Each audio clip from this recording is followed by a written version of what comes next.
The Valorian Empire was dying. For 300 years, the Kreth swarm had hunted them across the stars. Planet after planet fell to the endless hunger of the hive mind creatures. Billions of Valorians had been consumed, their bodies turned into food for the ever-growing swarm.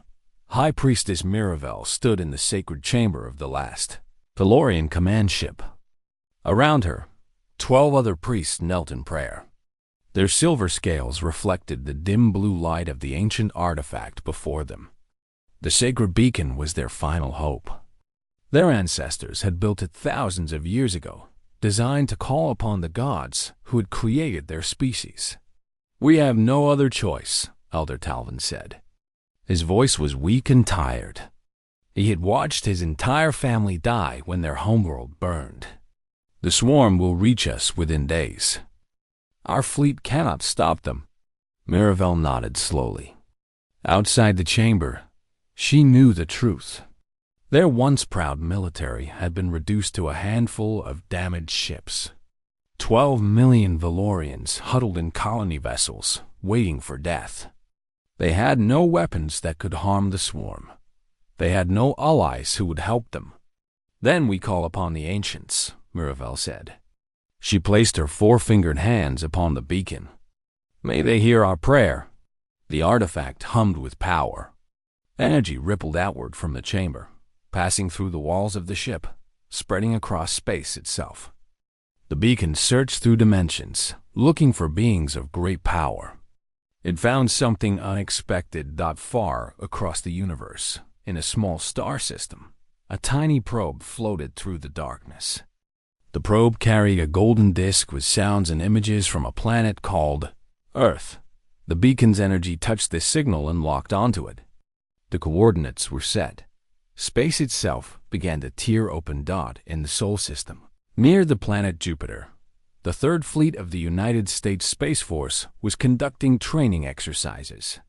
12 battle cruisers moved in formation, their massive hulls covered in weapons and armor. 40 destroyers flanked them like wolves guarding their pack.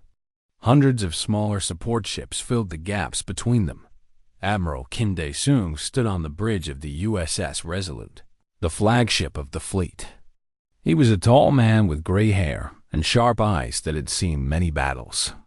Behind him, his crew worked at their stations with practiced ease. "Admiral, we have a problem," said Commander Park Ji-yeon. She was younger than him, with short black hair and a face that rarely showed emotion. But now, even she looked worried. Kim turned to face the main display.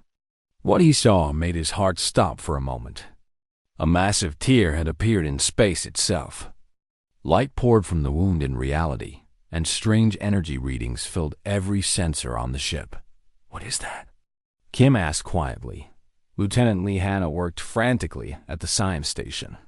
Her fingers flew across the controls as she tried to understand what they were seeing. "Unknown energy signature, Admiral." "Admiral, nothing in our records matches this. But whatever it is pulling us toward it." Kim felt the ship shudder beneath his feet. The Resolute was one of the most powerful vessels ever built by humanity. But it moved toward the tier like a leaf caught in a river. "All engines. Full reverse," Kim ordered. "No effect, sir," the helmsman reported. "We cannot break free." Across the fleet, other ships reported the same problem. They were all being drawn toward the light. Some captains panicked. Some prayed. Some simply waited for the end. Admiral Kim did none of these things. He had spent his entire life preparing for moments like this. When the unknown appeared, you did not run. You faced it with everything you had. "All ships, this is Admiral Kim," he said into the fleet-wide channel. His voice was calm and steady. "We are being pulled through that anomaly. We do not know what waits on the other side, but we will go through ready to fight." He turned to Commander Park. "Battle stations. Launch all fighters. Charge all weapons. If something is waiting for us on the other side, we will show them what humanity can do." Park smiled grimly. Yes, sir. Throughout the fleet, alarms began to sound. Pilots ran to their fighters. Gunners took positions at their weapons. Engineers prepared for damage that might come. 12,000 humans made ready for whatever waited beyond the light. The Resolute was the first ship to reach the tier. The light swallowed it completely. For a moment, there was nothing but brightness and silence. Admiral Kim gripped the arms of his command chair and held his breath. Then they were through. The view on the main display changed instantly. They were no longer near Jupiter. They were somewhere else entirely. Strange stars filled the sky. Debris floated everywhere. And in the distance, Kim could see something that made his blood run cold. Thousands of ships were locked in battle. Most of them were smooth and elegant, clearly built by intelligent beings. But they were losing. They were being torn apart by creatures that looked like nightmares given form. Massive organic ships, covered in teeth and claws, ripped through the defending fleet like wolves through sheep. "My God," Park whispered. More human ships emerged from the tier behind them. The Third Fleet assembled in formation, weapons ready, waiting for orders. "Admiral," Liana said urgently, "I'm picking up distress signals from those smaller ships. Civilian frequencies. There are millions of life forms on board. They are trying to escape." Kim watched as one of the organic monsters caught a fleeing civilian ship. It wrapped around the vessel like a snake and began to crush it. He could imagine the screams of those inside. He thought of his daughter back on Earth. He thought of his grandchildren. He thought of every innocent person who had ever looked up at the stars and wondered what was out there. "All ships," Admiral Kim said, his voice hard as iron, "weapons free on the organic hostiles. Protect those civilians." Commander Park looked at him. "Sir, we do not know who they are. We do not know anything about this situation." "I know enough," Kim replied. "I see monsters killing innocents. That is all I need to know." The Third Fleet surged forward. The first railgun salvos tore through space, striking the nearest organic ship with devastating force. The creature screamed, a sound that somehow traveled through the vacuum, and turned to face this new threat that it was the last mistake it ever made. Humanity had arrived, and they had come ready for war. The Kreth Swarm had never known defeat. For 1,000 years, they had spread across the galaxy like a disease. They consumed everything in their path. Entire civilizations had fallen before them. Species that had existed for millions of years were now nothing but memories. Their flesh turned into fuel for the endless hunger. The swarm did not think like other creatures.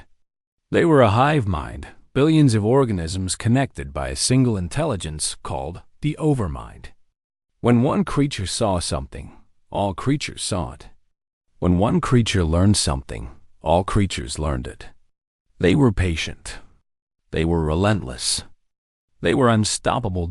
Until now. The first human railgun round struck a Kreth hunter ship at nearly 1% the speed of light. The kinetic energy released was equal to a small nuclear bomb. The organic vessel simply ceased to exist. Its body vaporized in an instant. The Overmind felt the death of thousands of its creatures in that single moment. For the first time in centuries, it felt something like surprise. On the bridge of the Resolute, Admiral Kim watched his fleet tear into the swarm with brutal efficiency. Human weapons were designed for one purpose: to kill. And they were very good at their job. "All squadrons report positive hits," Commander Park announced. "Enemy losses are significant. They are trying to regroup." Lieutenant Liana studied the tactical display with wide eyes. "Sir, their ships have no shields. No armor worth mentioning. Our weapons are cutting through them like they are made of paper." Kim nodded, but he did not relax. He had learned long ago that easy victories often led to hard lessons. Do not get comfortable. Keep firing. Push them back. The third fleet advanced in perfect formation. Destroyers raced ahead, their smaller guns picking off swarm fighters. Battlecruisers provided heavy fire support, their main batteries sending streams of death into the enemy ranks. Fighters darted through the chaos, hunting and killing with deadly skill. On the Valorian command ship, High Priestess Miravel watched in disbelief. She had expected gods.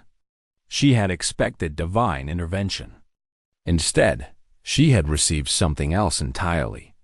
These strange vessels, angular and ugly compared to Valorian designs, were doing what her entire military had failed to do. They were winning. Who are they? Elder Talvin asked. His voice shook with emotion. What are they? I do not know, Miravel replied. But they are fighting for us. The battle lasted less than an hour. When it ended, the vanguard of the Kreth attack force had been completely destroyed. Thousands of organic ships floated in pieces. Millions of swarm creatures were dead. The Overmind pulled back its remaining forces, confused and angry that it would return. The swarm always returned. But for now, the Valorians were safe. Admiral Kim ordered his fleet to hold position near the civilian vessels. He had many questions and very few answers. Where were they? Who had brought them here? And most importantly, how would they get home? Sir, we are receiving a transmission from one of the alien ships, Communications Officer Choi Yuna reported. She was a small woman with quick hands and a sharp mind. They want to talk. Put it through, Kim said. The main display flickered. An alien face appeared. Miravel had silver scales that covered her entire body. 4 eyes blinked at different times. Her mouth was small, but her voice came through clearly thanks to the translation software working overtime to decode her language.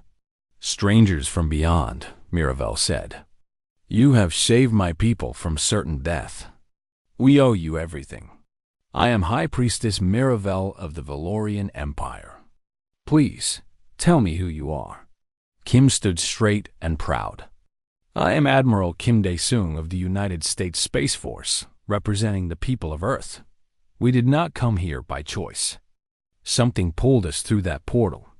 But when we saw what was happening, we could not stand by and watch. Miravel's 4 eyes widened. Earth, we do not know this world. The sacred beacon was meant to summon the ancients, our creator gods. Instead, it found you. We are not gods, Kim said firmly. We are humans. Just people like anyone else. No, Miravel replied softly. Not like anyone else. The Valorian Empire has existed for 12,000 years. In all that time, we have never seen creatures like you. We have never seen anyone fight like you. Commander Park leaned close to Kim. Sir, we need to understand our situation. We are far from home with no way back. Our supplies will not last forever. Kim nodded. He addressed Miravel again. We have many questions. I would like to meet with you in person to discuss what happened and what comes next. Would you be willing to come aboard my ship? Miravel hesitated. Her people had learned to fear strangers. Every species they had ever encountered had either fled from the swarm or been consumed by it. Trust was a luxury they could not afford, but these humans had saved them. They had asked for nothing in return. Perhaps, Miravel thought, it was time to take a chance. I will come, she said, and I will tell you everything I know about the Kreth swarm, because if you stay here, Admiral Kim, they will come for you too. They will come for all of us. Kim met her gaze through the screen. His eyes were hard, but not cruel. There was strength in them, determination, and something else that Miravel had not seen in a very long time. Hope. Let them come, Admiral Kim said quietly. We will be ready. He ended the transmission and turned to his crew. Their faces showed a mix of fear and excitement. They were far from home, surrounded by aliens, facing an enemy they did not understand. It was the most dangerous situation any of them had ever been in. But they were human. And humans had never let danger stop them before. "Prepare a shuttle," Kim ordered. "We have a lot to learn. And I have a feeling we do not have much time."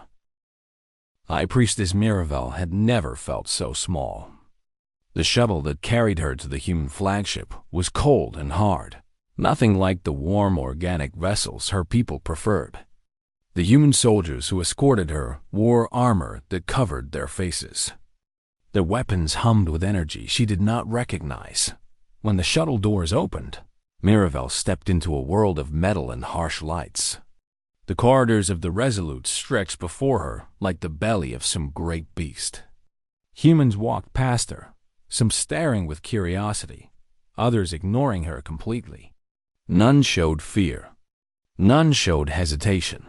These creatures are warriors, Mirabelle thought. They have been warriors for a very long time. Admiral Kim met her in a large room with a long table in the center. Maps and displays covered the walls, showing tactical information she could not understand. Commander Park and Lieutenant Lee stood beside him, watching her with careful eyes. "Please sit," Kim said. His voice was not warm, but it was not hostile either. It was the voice of a man who dealt in facts, not feelings. Mirabelle took a seat across from him. Her four eyes moved constantly, studying everything around her. "Thank you for seeing me, Admiral. I know you have many questions." "I do," Kim agreed. "But first, I need you to understand something. We did not choose to come here. Your beacon, whatever it is, pulled us through that portal against our will. My fleet has families back home. They have lives. They want to return to them." "I understand," Mirabelle said quietly. "And I am sorry. The beacon was never meant to summon beings from another universe. It was meant to call our gods. We were desperate. The swarm had hunted us for so long. We had nothing left." Lieutenant Lee leaned forward. "Can you tell us about the swarm? What are they? Where did they come from?" Mirabelle closed her eyes for a moment. The memories were painful. The Kreth swarm appeared in our galaxy 800 years ago. No one knows where they came from. Some believe they escaped from another dimension. Others think they were created by some ancient evil. What we do know is that they consume everything. They do not conquer. They do not trade. They do not talk. They simply eat. How many worlds have they taken?" Park asked. "Over 200 inhabited planets. Countless species have been wiped from existence. We Valorians were one of the most powerful civilizations in this region of space. Now, we are 12 million survivors hiding in old ships, waiting to die." The room fell silent. Kim looked at the displays showing his fleet and the Valorian civilian vessels nearby. 12 million lives. It was a number almost too large to understand. And yet, compared to what had been lost, it was almost nothing. "What happened to your military?" Kim asked. "Your people have clearly advanced technology. Why could you not fight back?" Mirabelle let out a sound that the translator interpreted as a sad laugh. "We were never warriors, Admiral. Our civilization was built on peace. We had conflicts in our ancient past, but we evolved beyond them. We focused on art, on science, on spiritual growth. Violence was something we read about in history books. You had no weapons? We had some. Ceremonial fleets, mostly for show. When the swarm came, we tried to fight, but our weapons were weak. Our tactics were clumsy. We did not know how to kill, and the swarm knew nothing else." Kim exchanged glances with his officers. The situation was becoming clear. The Valorians were not cowards. They were simply unprepared. They had built a society without war, and when war came to them, they had no answer. "What about other species?" Lee asked. "Are there others who might help?" "There were," Mirabelle said. "The Kelith Federation sent ships to aid us. The swarm destroyed them in weeks. The Bright Empire tried to form a coalition against the swarm. They were consumed within a year. Anyone who stands against the swarm is destroyed. Anyone who runs is eventually caught. There is no escape. Commander Park pulled up a star map. And this swarm, how big is it now? Their territory spans dozens of star systems. Their numbers are beyond counting. Billions of creatures, all connected to a single mind they call the Overmind. It thinks and they obey. It hungers and they feed. Kim studied the map carefully. His military mind was already working, analyzing the problem, searching for solutions. You said they are connected. What happens if that connection is broken? Mirabelle tilted her head. I do not understand. If we could disrupt the Overmind somehow, would the individual creatures still function? No one has ever tried. The Overmind is not in one place. It is distributed across the entire swarm. You would need to strike millions of creatures at once to have any effect. Kim nodded slowly. He filed that information away for later. Admiral, Mirabelle said, I must ask you something. What will you do now? Will you try to return to your home? Kim was quiet for a long moment. He thought about Earth, so far away. He thought about his daughter and her children. He thought about all the things he might never see again. Then he looked at Mirabelle. He saw the fear in her eyes. He saw the weight of millions of lives resting on her shoulders. He saw someone who had lost everything and was holding on to hope by the thinnest thread. The portal is still open, Kim said finally. We could try to go back through. But I need to ask you something first. If we leave, what happens to your people? Miravelle's voice was barely a whisper. We die. The swarm will return. Without your ships to protect us, we have no chance. Kim turned to his officers. Commander Park, Lieutenant Lee, what do you think? Park spoke first. Her voice was hard but honest. Sir, our duty is to our own people. We have families waiting for us. If we stay here, we may never see them again. Lee hesitated before speaking. She is right, Admiral. But if we leave, 12 million people will be killed. And if the swarm finds the portal, they might find Earth too. This is not just about them. It is about us. Kim stood and walked to the window. Outside, he could see the Valorian colony ships. Each one held thousands of innocent beings. Children, probably. Families. People who had never done anything wrong except exist. He remembered his grandmother's stories about the old wars on Earth. She always said that humans became their best selves when they fought for others. That the measure of a person was not what they did for themselves, but what they did for strangers. We are not leaving, Kim said. He turned to face Mirabelle. We will stay and help you fight. Mirabelle stared at him in shock. But your homes, your families, why would you sacrifice so much for people you do not know? Admiral Kim smiled for the first time since arriving in this strange new universe. Because that is what humans do. 6 months had passed since the humans arrived. In that time, everything had changed. The Valorian refuge system had transformed from a graveyard waiting to happen into a fortress of war. Human engineers worked day and night alongside Valorian technicians, combining their technologies in ways neither species had imagined possible. The results were terrifying and beautiful at the same time. Master Sergeant Yoon Tae-min stood in the middle of a training field, surrounded by 500 Valorian recruits. His voice echoed across the open space like thunder. You are too slow. The swarm does not care about your feelings. The swarm does not care about your traditions. The swarm only cares about eating you. Now move faster. The Valorians struggled to keep up. Their bodies were not built for war. Their muscles were weaker than human muscles. Their reflexes were slower. But day by day, they improved. Day by day, They became something new. Private First Class Nalvin was one of the best students. 6 months ago, he had been a poet.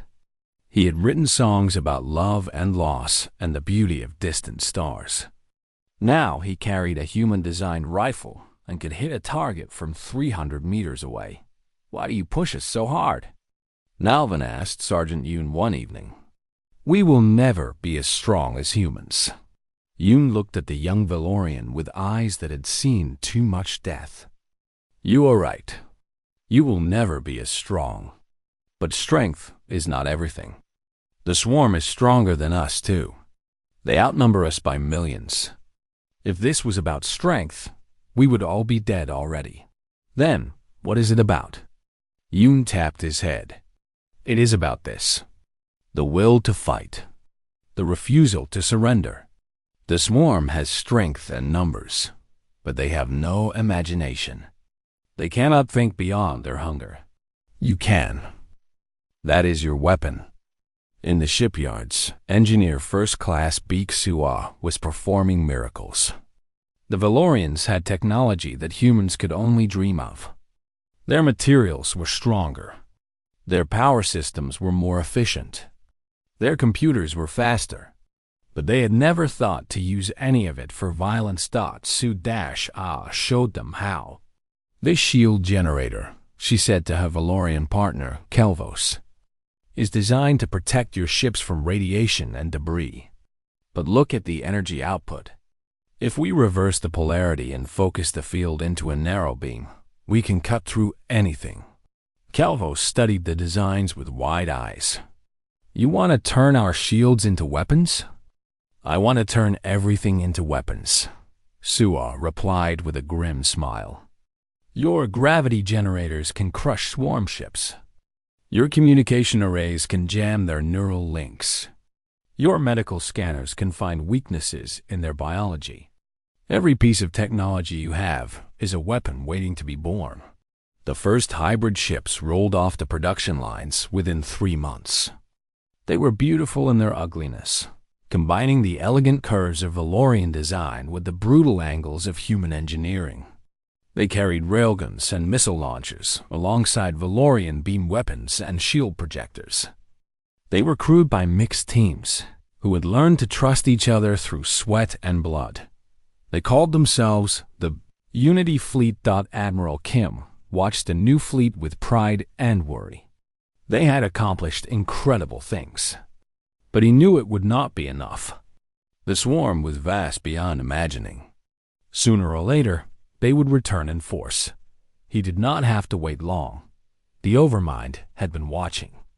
It had felt the deaths of its creatures 6 months ago. It had seen the strange new ships that killed with such efficiency. It had analyzed and calculated and planned. These new beings were dangerous.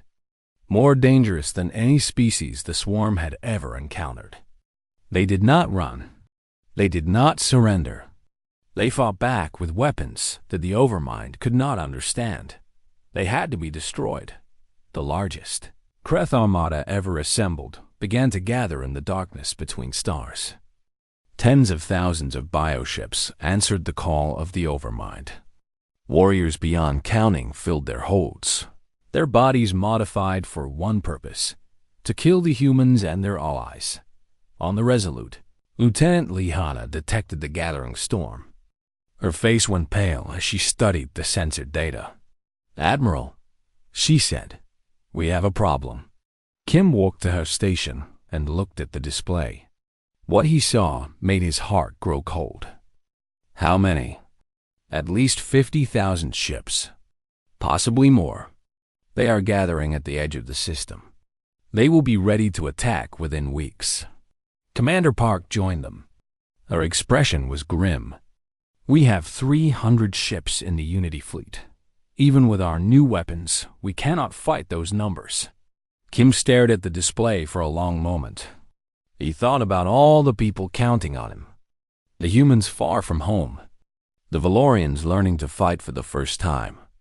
The 12 million civilians who would die if he failed. "Then we will need to be smart," Kim said finally.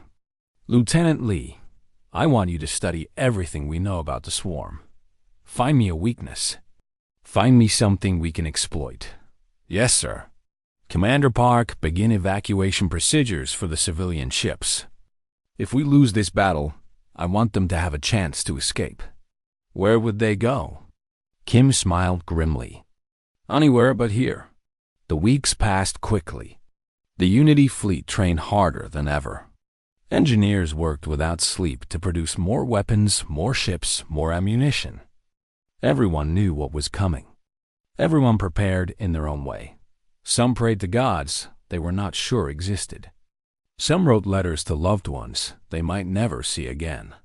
Some simply sat in silence, making peace with whatever fate awaited them.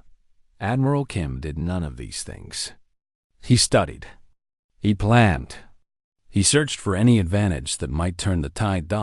And when the day finally came, when the swarm armada emerged from the darkness like a wave of death, Admiral Kim was ready. He looked at the endless tide of enemies on his display. 50,000 ships. Billions of warriors. The greatest force the galaxy had ever seen. And he smiled. All ships, he said calmly. This is Admiral Kim. Today we face the enemy. Today we fight for our survival. But more than that, today we fight for everyone who ever believed that evil cannot be stopped. He paused, looking around at his crew. I will not promise you victory. I will not promise you survival. I will not promise you survival. But I will promise you this. We will make them bleed. We will make them remember this day forever. He took a deep breath. All ships, battle stations. The sky burned with death. The swarm attacked with overwhelming force. 50,000 bioships surged forward like a living storm. They blocked out the stars themselves. The darkness between them seemed to crawl with hunger. Admiral Kim stood on the bridge of the Resolute, watching the enemy approach. Beside him, High Priestess Miravel wore the uniform of the Unity fleet. She had traded her ceremonial robes for armor and weapons. She was no longer just a spiritual leader. She was a warrior. They are beautiful in their horror, Miravel said quietly. We spent centuries running from them. I never thought I would see them up close. You will see them closer before this day ends, Kim replied. Are your people ready? They are terrified. But they will fight. Kim nodded. Terror was natural. What mattered was what you did with it. All ships, engage, he ordered. The Unity fleet surged forward to meet the swarm. 300 ships against 50,000. It was madness. It was suicide. It was the only choice they had. The first volleys of railgun fire tore into the swarm ranks. Missiles streaked through space, their warheads finding targets with deadly accuracy. Valorian beam weapons sliced through organic hulls like hot knives through flesh. The swarm screamed in fury and pain, but there were too many of them. For every bioship destroyed, 10 more took its place. For every swarm warrior killed, 100 more waited behind. The Unity fleet fought with everything they had, and it was not enough that the destroyer Rising Sun was the first to fall. A swarm of smaller creatures attached themselves to its hull, chewing through the armor until they reached the soft flesh inside. The crew fought to the last man. When the ship exploded, it took 1,000 swarm creatures with it. More ships followed. The cruiser Hope, the battleship Iron Will, the carrier Salvation. One by one, the Unity fleet was being torn apart. On the bridge of the Resolute, alarms screamed without stopping. Damage reports flooded in faster than anyone could read them. The hull had been breached in 3 places. Fires burned on 6 decks. Casualties were mounting by the minute. Admiral, we cannot hold much longer, Commander Park shouted over the chaos. Her face was covered in blood from a wound on her forehead. We need to fall back. Fall back to where? Kim replied. There is nowhere to go. He looked at the tactical display. The swarm was everywhere. They had surrounded the Unity fleet completely. The civilian ships, protected by the last line of defense, were beginning to panic. This is the end, Kim thought. We tried. We failed. Then Lieutenant Lihana spoke. Her voice cut through the noise like a knife. Admiral, I found it. Kim turned to her. Found what? The weakness. The Overmind is not just controlling the swarm. It is inside them. Its consciousness is distributed across millions of organisms. They share thoughts through a neural network that uses electromagnetic signals. We already knew that. How does it help us? Lihana's eyes were bright with desperate hope. If we disrupt those signals across a large enough area, we can sever the connections. The individual creatures will become mindless. They will attack each other. They will crash into debris. They will stop being an army and become a mob. Park shook her head. We would need to hit at least 40% of their forces simultaneously. We do not have that kind of firepower. Yes, we do, Lee replied. We have nuclear weapons. Thousands of them. And we have Valorian shield technology that can focus and direct the electromagnetic pulse from a nuclear blast. Kim understood immediately. We use the shields to contain the explosions, then release the EMP across the entire battlefield. It would work, but we would need to deploy the weapons throughout their formation. The ships carrying them would not survive. The bridge fell silent. Everyone understood what she was saying. Someone would need to fly suicide missions into the heart of the swarm. They would need volunteers to die. Kim opened the fleet-wide channel. His voice was steady, even though his heart was breaking. All ships, this is Admiral Kim. We have found a way to win. But it requires sacrifice. I need volunteers to carry nuclear weapons deep into the swarm formation. These ships will not come back. I will not order anyone to do this. But if we do not act, we will all die anyway. The responses came immediately. First 1 ship, then 5, then 20, then 100. Captains, pilots, engineers, soldiers. Humans and Valorians alike. They volunteered without hesitation.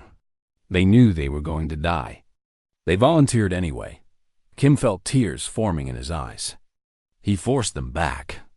Thank you, he said simply. All of you. Thank you. The volunteer ships broke formation and scattered throughout the swarm fleet. They dodged and weaved, fighting their way deeper into enemy territory. Many were destroyed before reaching their targets. But many more got through. Kim watched the tactical display, tracking each ship as it moved into position. When the last one reported ready, he gave the order. Detonate. 3,847 nuclear weapons exploded simultaneously. The Valorian shields contained the blasts for a single moment, then released the electromagnetic energy in a wave that covered the entire battlefield. The effect was instantaneous. The Overmind screamed across every frequency as its connections were severed. Millions of swarm creatures suddenly found themselves alone for the first time in their existence. Without the Overmind to guide them, they went mad. Bioships crashed into each other. Warriors turned on their own kind. The Great Armada tore itself apart from within. It was over in hours. When the silence finally came, the Unity fleet had lost 2/3 of its ships. Thousands of humans and Valorians had died. The cost of victory was almost too high to bear. But they had won. Admiral Kim stood on the bridge of the battered Resolute and looked out at the field of debris. Somewhere out there, the volunteers who had sacrificed themselves were drifting among the wreckage. He would make sure they were never forgotten. Miravel stood beside him. Her 4 eyes were wet with tears. You did it, she whispered. You saved us all. Kim shook his head slowly. We did it. Humans and Valorians together. We did it because we refused to give up. 5 years later, Admiral Kim stood before the memorial on the reclaimed Valorian homeworld. The stone structure stretched for miles, bearing the names of everyone who had died in the war. Behind him, representatives from a dozen species gathered to pay their respects. The Galactic Unity Alliance had grown beyond anything Kim had imagined. Miravel, now an elder of her people, held his weathered hand. "We called for gods that day," she said. "Instead, we received humans. Disappointed?" Kim asked with a faint smile. "Never. Gods would have saved us. You taught us to save ourselves. That is worth more than any miracle." Kim looked up at the stars. Somewhere out there, Earth waited. Someday, maybe, they would find a way home. But for now, this was where they were needed. This was where they belonged. Humanity had not meant to come to the stars this way. They had been pulled unwilling into someone else's war. But they had stayed. They had fought. They had won. And they had done what humans always did when faced with the impossible. They had refused to accept it.